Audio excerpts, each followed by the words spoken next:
தேவனிடத்தில் சேர். இன்றைக்கு தேவன் நமக்கு தருகிற வார்த்தை என்னவென்றால், எபிரேயர் 11ஆம் அதிகாரம் அதில் 6ஆம் வசனம், தேவனிடத்தில் சேர்கிறவன் அவர் உண்டென்றும் அவர் தம்மை தேடுகிறவர்களுக்கு பலன் அளிக்கிறார் என்று விசுவாசிக்க வேண்டும். ஆம் பிரியமானவர்களே, தேவனிடத்தில் சேர்கிறவன் என்று நாம் பார்ப்போம் என்றால் அவர் உண்டு என்றும் ஆண்டவர் சொல்கிறார். நான் இருக்கிறவராகவே இருக்கிறேன் என்று. ஆம் பிரியமானவர்களே, நான் இருக்கிறேன், நீங்கள் வாங்க, நீங்கள் கவலைப்படாதீங்க, நான் உன்னுடனே இருக்கிறேன், நீங்கள் கவலைப்படாதீங்க என்று ஆண்டவர் குறிப்பிடுகிறார். தேவனிடத்தில் சேர்கிறவன் அவர் உண்டு என்றும் அவர் ஒருவர் இருக்கிறார், நமக்கு பலன் அளிக்கக்கூடிய ஒருவர் உண்டு, நம்ம காப்பாற்றக்கூடிய ஒருவர் உண்டு என்று நாம் எவ்வாறு விசுவாசிக்க வேண்டும்? எனக்கு ஒரு மேய்ப்பர் உண்டு, அவர் தான் என்னை நடத்தி செல்வார் என்ற ஒரு விசுவாசம் நமக்குள்ளே காணப்பட வேண்டும். அதைத்தான் வேதம் குறிப்பிடுகிறது. நான் இருக்கிறவராகவே இருக்கிறேன் என்று குறிப்பிடுகிறார். நான் இருக்கிறேன், உங்கூட எப்பவுமே இருக்கிறேன், நீ கவலைப்படாத என்று தேவன் குறிப்பிடுகிறார். அவர் தம்மை தேடுகிறவர்களுக்கு பலன் அளிக்கிறார் என்று அறியுங்கள்.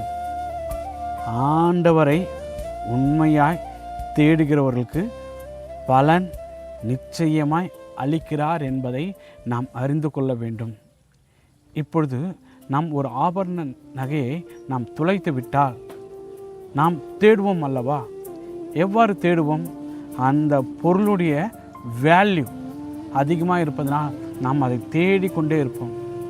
அதே போன்று தான் அழிந்து போகின்ற அந்த நகைக்கு நாம் முக்கியத்துவம் கொடுப்போம் என்றால், நமக்கு நித்திய ஜீவனை கொடுக்க உண்மையுள்ள ஆண்டவரை நாம் அதிகமாய் தேட வேண்டும்.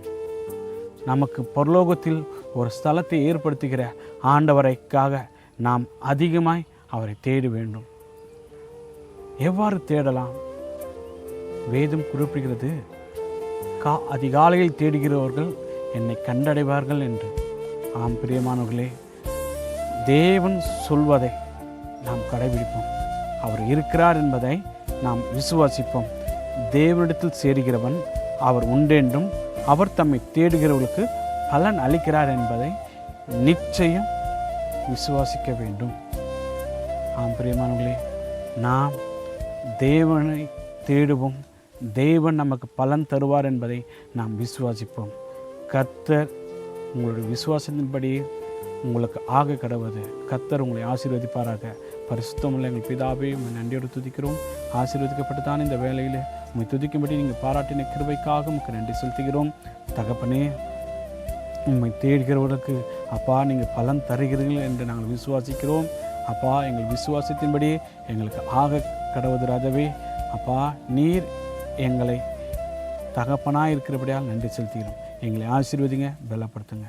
துதி, கனம், மகிமை எல்லாவற்றையும் உமக்கே செலுத்துகிறோம். மீட்பமும் ஜெபங்கள் எங்கள் பரிசுத்த பிதாவே.